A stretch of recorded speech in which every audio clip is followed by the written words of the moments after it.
Hello friends, ನಮಸ್ತೆ. Welcome back to Neelu cooking.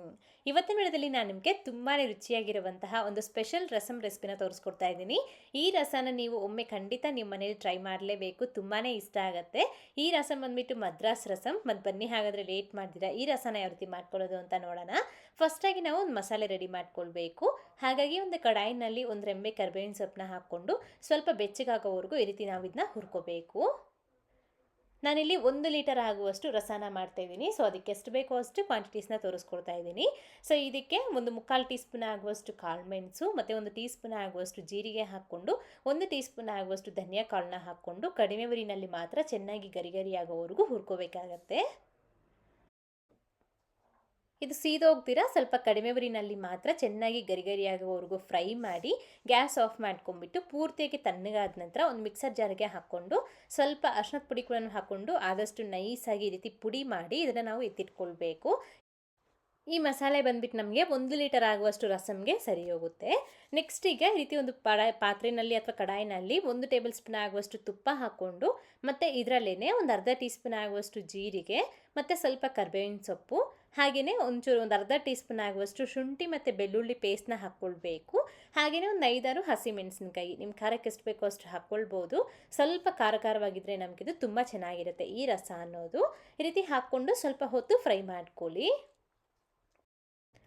ಮತ್ತು ಈಗ ಇದಕ್ಕೇ ಒಂದು 2 ಟೊಮೊಟೊ ಹಣ್ಣನ್ನ ಸಣ್ಣದಾಗಿ ಕಟ್ ಮಾಡ್ಕೊಂಡು ಹಾಕ್ಕೊಳ್ಳಿ. ಆದಷ್ಟು ಹಣ್ಣಾಗಿರೋ ಟೊಮೊಟೊ ತಗೊಳ್ಬೇಕು. ಮತ್ತು ರುಚಿಗೆ ತగ్గಷ್ಟು ಉಪ್ಪು, ಸ್ವಲ್ಪ ಅರಿಶಿನದ ಪುಡಿ ಹಾಗೆ 1 ಟೀ ಸ್ಪೂನ್ ಆಗುವಷ್ಟು ಬೆಲ್ಲ ಹಾಕ್ಕೊಂಬಿಟ್ಟು ಈ ಟೊಮೊಟೊ ಹಣ್ಣು ಮೆತ್ತಗಾಗೋವರೆಗೂ ಫ್ರೈ ಮಾಡಿ.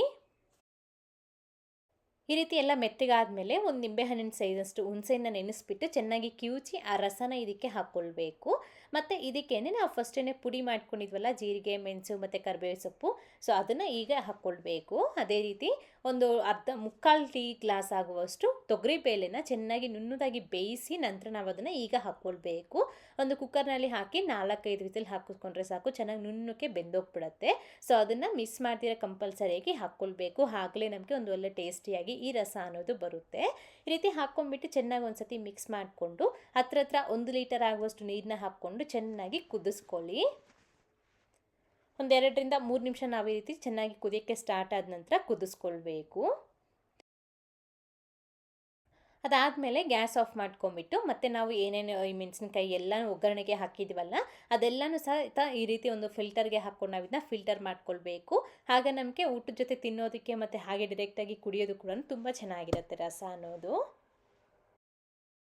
ಈಗ ಮತ್ತೆ ನಾವು ಇದಕ್ಕೆ ಒಗ್ಗರಣೆ ಹಾಕ್ಕೊಳ್ಬೇಕು. ಈ ರೀತಿ ಜಸ್ಟ್ ಒಂದು ಸಾಸಿವೆ ಒಗ್ಗರಣೆ ಹಾಕ್ಕೊಂಡ್ರೆ ಸಾಕಾಗುತ್ತೆ.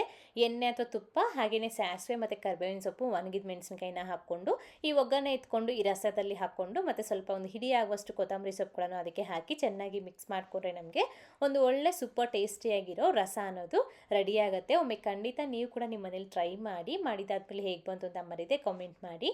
ಹಾಗೆ ಇವತ್ತಿನ ವೀಡಿಯೋಸಲ್ಲಿ ಲೈಕ್ ಮಾಡಿ, ನಿಮ್ಮ ಫ್ರೆಂಡ್ಸ್ಗೂ ಶೇರ್ ಮಾಡಿ. Thank you. Keep watching Neelu cooking.